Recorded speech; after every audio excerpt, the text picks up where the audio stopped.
Hi കൂട്ടുകാരെ, Sreenarayana Guru open യൂണിവേഴ്സിറ്റിയുടെ English പേപ്പറായ literature and the contemporary world 3rd സെമ്മിലെ പേപ്പറാണ്. അതിലെ ബ്ലോക്ക് 1 യൂണിറ്റ് 2 ആണ് എടുക്കുന്നത്. Almost everything is black and white, എല്ലായിടത്തും ബ്ലാക്ക് ആൻഡ് വൈറ്റ് ആണ് എന്ന് പറയുന്ന സ്പീച്ച് പാർലമെൻറ്റ് സ്ക്വയറിൽ ലണ്ടനിലെ ഒക്ടോബർ 31 2018 ഗ്രേറ്റ് തൻബർഗ് സ്പീച്ച് ചെയ്തതാണ്. അവരുടെ തിങ്കിങ് എന്ന് പറയുന്നത് ഭാവിയില്ലാത്ത ഭാവിക്ക് വേണ്ടി എന്തിനു പഠിക്കുന്നു എന്നുള്ളതാണ്. പഠിച്ചിട്ട് എന്ത് കാര്യം എന്നുള്ള ഒരു ക്വസ്റ്റ്യനോടുകൂടിയാണ് അവർ ഈ പാഠം ചെയ്യുന്നത്. Greta Tintin Eleonora Ernman Thunberg is a Swedish environmental activist renowned for exhausting world leaders to take action to solve the climate change crisis. Climate change പ്രശ്നങ്ങൾ ആ ക്രൈസിസ് സോൾവ് ചെയ്യുന്നതിന് വേണ്ടി വന്ന ഒരു ലീഡറാണ്, ഒരു ലോകത്തിലെ തന്നെ പ്രശസ്തയായ ഒരു ലീഡറാണ്, ഉത്ബോധനം നൽകിയ ഒരു ലീഡറാണ് ഗ്രേറ്റ് തൻബർഗ് എന്ന് പറയുന്നത്. Thunberg was born in 2003 in Stockholm, സ്വീഡനിലെ സ്റ്റോക്ക്ഹോമിലെ 2003 തൻബർഗ് ജനിച്ചത്. The Great began her strike against the climate change crisis in August 2018. When she was 15 years old, വെറും 15 വയസ്സ് മാത്രം പ്രായമുള്ള ദ ഗ്രേറ്റ് തൻബർഗ് 2018 ഓഗസ്റ്റിൽ ഈ ക്ലൈമറ്റ് ചേഞ്ചിനെതിരെ അവർ പ്രവർത്തിക്കാൻ തുടങ്ങി, സമരത്തിനിറങ്ങി. She held her school strike for climate outside the Swedish parliament. Swedish പാർലമെൻറ്റിൻ്റെ പുറത്തവർ എന്ത് ചെയ്തു? സമരം ചെയ്തു സ്കൂൾ കുട്ടികളുമായി. She demand that the Swedish government, അവളുടെ ഡിമാൻഡ് ഒന്ന് മാത്രമായിരുന്നു, take stronger measure to compact climate change. Climate ചേഞ്ചിനെതിരെ വ്യക്തമായിട്ടുള്ള ഒരു മെഷർമെൻറ്റ് തന്നെ, ഒരു സ്ട്രോങ്ങറായ ഒരു മെഷർ തന്നെ കൊണ്ടുവരണം, സ്വീഡിഷ് ഗവൺമെൻറ് കൊണ്ടുവരണം എന്നുള്ള ഒരു ഉദ്ദേശത്തോടു കൂടിയായിരുന്നു. Soon other students also organized similar protest in their own communities. അവളുടെ കൂടെ പെട്ടെന്ന് തന്നെ സ്റ്റുഡൻസുകളെല്ലാം ഈ ഓർഗനൈസിലേക്ക് വരികയും ഇവർക്ക് സ്വന്തമായ ഒരു കമ്മ്യൂണിറ്റി ഉണ്ടാവുകയും അതിൽ പ്രൊട്ടസ്റ്റ് ഉണ്ടാവുകയും ചെയ്തു. ഗ്രേറ്റ് ടുഗദർ അവൾ എല്ലാവരെയും കൂട്ടി യോജിപ്പിച്ചുകൊണ്ട് തന്നെ അവളുടെ പിന്നാലെ ഒത്തിരി സ്റ്റുഡൻസുകൾ ഉണ്ടായിരുന്നു. Organised a school climate strike movement under the name. എന്നാൽ ഇവളെ പ്രചോദിപ്പിച്ച, ഇവൾക്ക് പ്രോത്സാഹനം കിട്ടുന്ന തരത്തിൽ അവളെ സ്വാധീനിച്ച ഒരു ഓർഗനൈസേഷനായിരുന്നു Fridays for future. Her speech delivered at the 2019 UN climate action submit in which she exclaimed. 2019 UN-ൽ ഈ വിഷയവുമായി ബന്ധപ്പെട്ട് ഈ ആക്ഷന് വേണ്ടി അവൾ ഈ ആക്ഷൻ സബ്മിറ്റ് ചെയ്യുകയുണ്ടായി UN-ൽ. How dare you ensure rise to world fame? She received numerous award. ഇങ്ങനെയുള്ള ഇവർക്ക് numerous award and honor, including nomination for the Nobel Peace in 2019, 20, 21, 22. 2019, 2020, 2021, 2022 അവർക്ക് സമാധാനത്തിനുള്ള നോബൽ പ്രൈസിന് വേണ്ടിയുള്ള നോമിനേഷൻ ഉണ്ടായിരുന്നു. Ida has become a prominent figure in the youth climate movement, inspiring millions of the young people across the globe to join fight against the climate change. ഈ climate ചേഞ്ചിൽ ഉണ്ടായ ഈ പ്രശ്നത്തെ ചൊല്ലി ഇവർ പാർലമെൻറ്റ് സ്ക്വയർ ലണ്ടനിൽ speech നടത്തി. അത് പ്രകാരം ഒത്തിരി ചെറുപ്പക്കാർ ഇങ്ങനെയുള്ള പ്രവർത്തനങ്ങളിൽ, ഈ ക്ലൈമറ്റ് ചേഞ്ച് പോലെയുള്ള കാര്യങ്ങളിൽ എന്ത് ചെയ്തു? പ്രചോദനം നൽകുകയും അവർ ലോകത്തിലുള്ള പല ഭാഗത്തു നിന്നും ഇവരെന്ത് ചെയ്തു? ഈ ക്ലൈമറ്റ് ചേഞ്ചിനെ നിന്ന് മോചനം നേടുന്നതിനുള്ള ഫൈറ്റും അതുപോലെ തന്നെ എല്ലാവരും അതിനു വേണ്ടി ജോയിൻ ചെയ്യുകയും ഒരൊറ്റക്കെട്ടായി നിൽക്കുകയും ചെയ്തു. നമുക്ക് റീക്യാപ്പിലോട്ട് പോകും മുമ്പ് ശരിക്കും ഈ പാഠത്തിൻ്റെ മെയിൻ ആയിട്ടുള്ള പോയിന്റ് എന്ന് പറയുന്നത്, ഗ്രേറ്റ് തൻബർഗിന് ആസ്പെർഗ്സ് സിൻഡ്രോം എന്ന് പറയുന്ന ഒരു രോഗമുണ്ടായിരുന്നു. ഈ രോഗം എന്താണെന്ന് വെച്ചാൽ developmental disorder characterised. Developmental disorder characterised അവരുടെ സ്വഭാവത്തിൻ്റെ വികസനത്തിനുണ്ടായ ഡിസോർഡറാണ്. എന്ന് വെച്ചാൽ ആ സ്വഭാവത്തിലുണ്ടായ ഡിസോർഡർ എന്താണെന്ന് വെച്ചാൽ by difficulties in social interaction and non verbal communication. അവർക്ക് സമൂഹത്തിൽ ഇറങ്ങി ഇൻട്രാക്ഷൻ നടത്തുവാനോ നോൺ വെർബൽ കമ്മ്യൂണിക്കേഷൻ നടത്തുവാനോ പറ്റില്ല. എഴുതിയും വായിച്ചുമുള്ള കമ്മ്യൂണിക്കേഷൻ അല്ല, എഴുതിയും പറഞ്ഞുമുള്ള കമ്മ്യൂണിക്കേഷൻ അല്ല, പിന്നെ എന്താണ് ബോഡി ലാംഗ്വേജ് കൊണ്ടുള്ള കമ്മ്യൂണിക്കേഷൻ. കണ്ണുകൊണ്ട് സംസാരിക്കുന്നു നമ്മൾ, അല്ലേ, കൈ കൊണ്ട്, നമ്മളെ ബോഡി കൊണ്ട് നമ്മൾ സംസാരിക്കുന്ന തരത്തിലുള്ള നോൺ വെർബൽ കമ്മ്യൂണിക്കേഷൻ ഒന്നും അവർക്ക് ചെയ്യാൻ പറ്റില്ലായിരുന്നു. She considered the conditions as a super power rather than the hindrance, stating it help her see the world in black and white. ഇങ്ങനെ ഈ ഒരു അവസ്ഥയിലാണ് അവരെന്ത് ചെയ്യുന്നത്, ഈ പാഠത്തിന് തന്നെ ബ്ലാക്ക് ആൻഡ് വൈറ്റ് എന്നുള്ള ഒരു പേര് തന്നെ അവർ പറയാൻ കാരണം അവരങ്ങനെയാണ് അതിനെ കണ്ടത്. ലോകത്തെ അവരങ്ങനെയാണ് കണ്ടത്. അവർക്ക് അങ്ങനെ പറ്റുള്ളായിരുന്നു. കാരണം അവർക്ക് സമൂഹത്തിനോട് സംസാരിക്കാനോ അല്ലെങ്കിൽ നോൺ വെർബൽ കമ്മ്യൂണിക്കേഷൻ നടത്താനോ അവർക്ക് പറ്റില്ലായിരുന്നു. അത് എത്തരത്തിലുള്ള രോഗമെന്ന് വെച്ചാൽ എന്താണ്, Greta Thunberg has a Asperger syndrome എന്നാണ് ആ രോഗം ആണ് തൻബർഗിന് വന്നത്. അതുകൊണ്ടാണ് ആ രോഗത്തിന് ആസ്പെർജർ സിൻഡ്രോം എന്ന് പറയുന്നത്. ആ ആസ്പെർജർ സിൻഡ്രോം എന്ന് പറയുന്ന രോഗം വരാൻ കാരണം എന്തുകൊണ്ടാണെന്ന് വെച്ചാൽ ക്ലൈമറ്റ് ചേഞ്ചാണ്. അവർക്ക് 8 വയസ്സായപ്പോഴാണ് ഇത് ഉണ്ടായത് തന്നെ.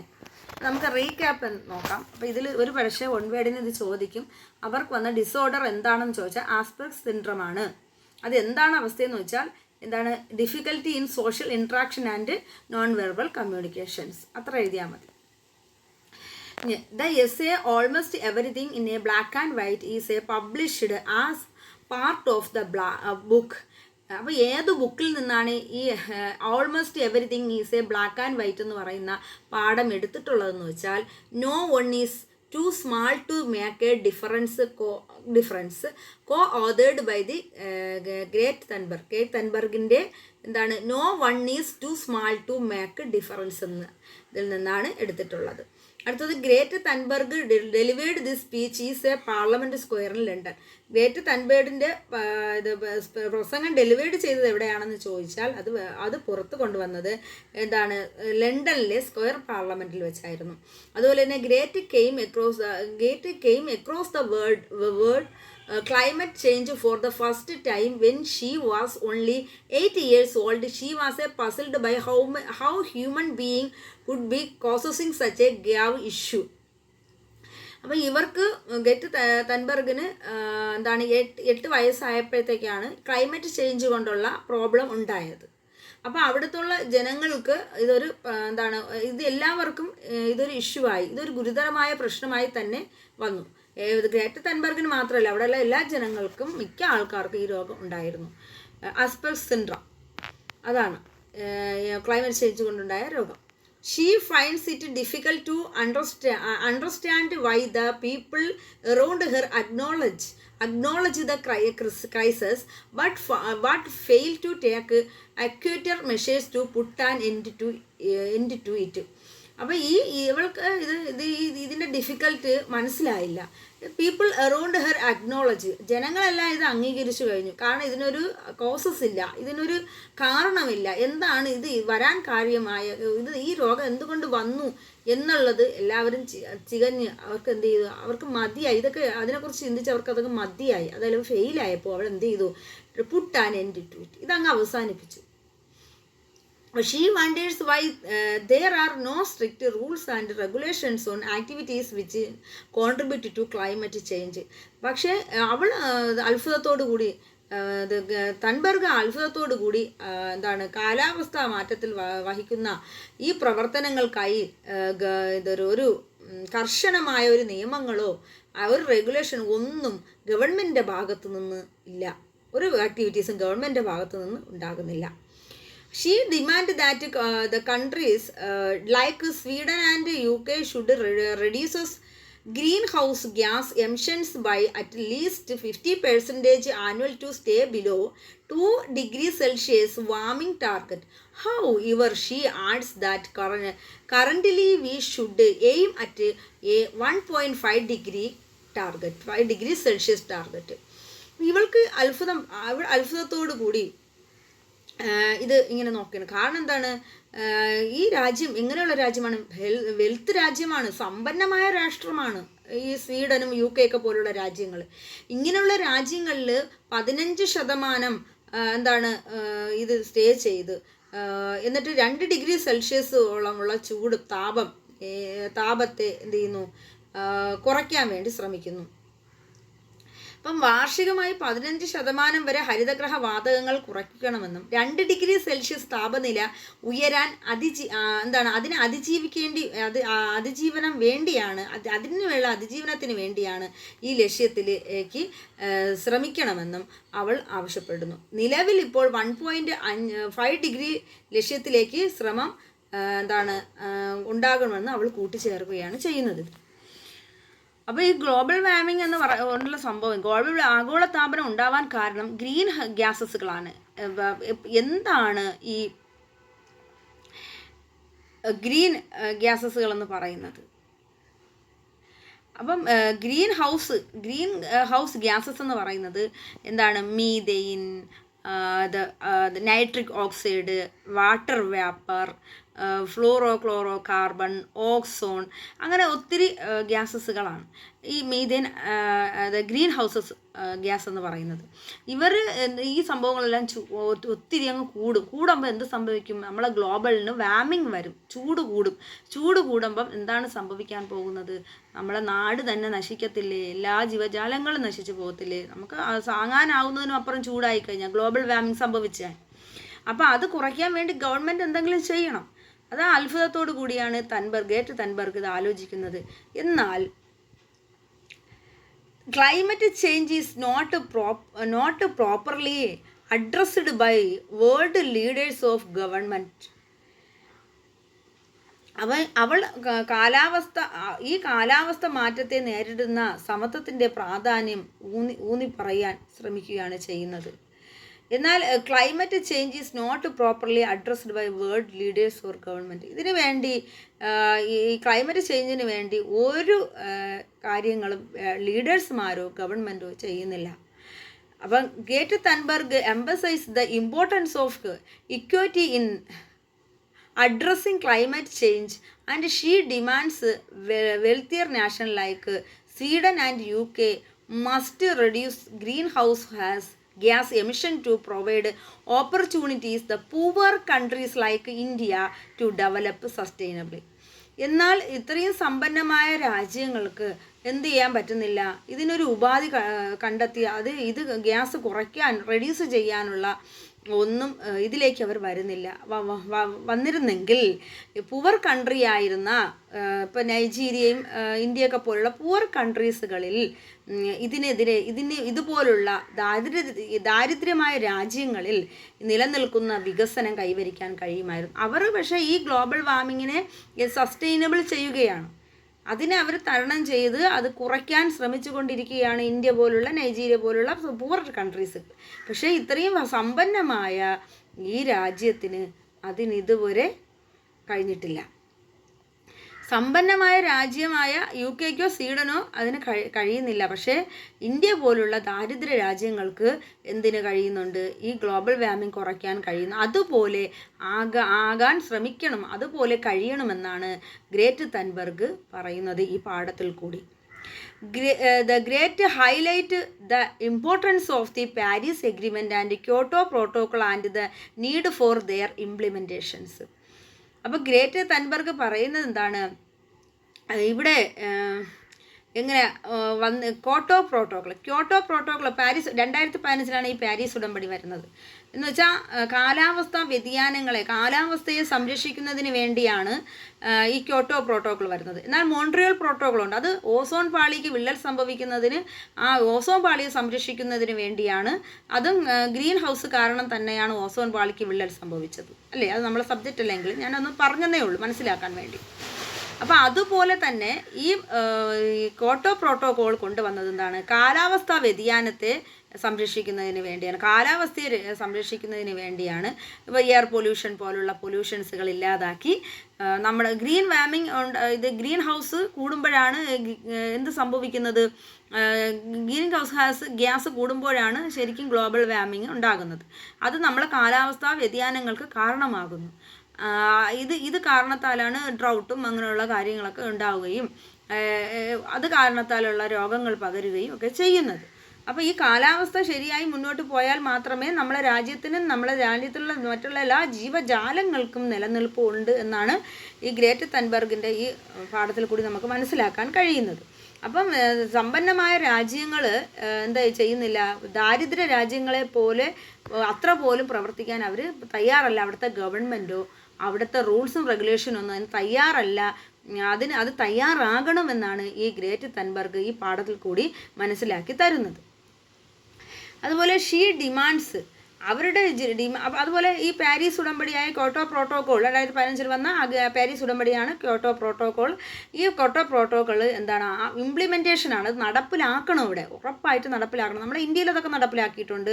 മോൺട്രിയൽ പ്രോട്ടോകോൾ, ഓസോൺ പാളിയെ സംരക്ഷിക്കാൻ വേണ്ടി, കാലാവസ്ഥയെ സംരക്ഷിക്കാൻ വേണ്ടി ക്യോട്ടോ പ്രോട്ടോകോൾ, ഇതെല്ലാം നമ്മളെ ഇന്ത്യയെ ദാരിദ്ര്യ രാജ്യമായി ഇന്ത്യക്ക് അത് എന്താണ് കണക്കാക്കി പോകുന്നത് കൊണ്ടാണ് നമ്മളെ രാജ്യം ഇങ്ങനെ ഒരുവിധം സസ്റ്റൈനബിളായിട്ട് പോകുന്നത്. അപ്പോൾ അതുപോലെ ഈ സമ്പന്ന രാജ്യങ്ങളിൽ ചെയ്യണമെന്നാണ് തൻബർഗ് ഈ പാഠത്തിൽ കൂടി മനസ്സിലാക്കി തരുന്നത്. She demands civil disobedience to arrive at solutions എന്ന് വെച്ചാൽ പരിഹാരത്തിൽ എത്തിച്ചേരാൻ അവൾ എന്താണ് പൗര അനുസരണക്കേട് ആവശ്യപ്പെടുകയാണ്.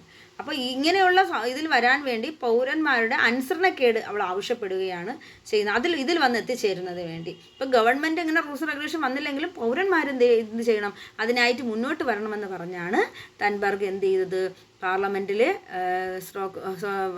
പാർലമെൻറ്റിൽ പ്രസംഗിക്കുകയും അവിടെയുള്ള ചെറുപ്പക്കാരായ സ്റ്റുഡൻസിനെയും മറ്റുള്ളവരെ ഇതിനേക്ക് പ്രചോദിപ്പിക്കാൻ കൊണ്ടുവരികയും ഒക്കെ ചെയ്ത് 2018 അവരിങ്ങനെ ഒരു പ്രസ്ഥാനത്തിന് മുന്നോട്ട് വരികയും ചെയ്തത്.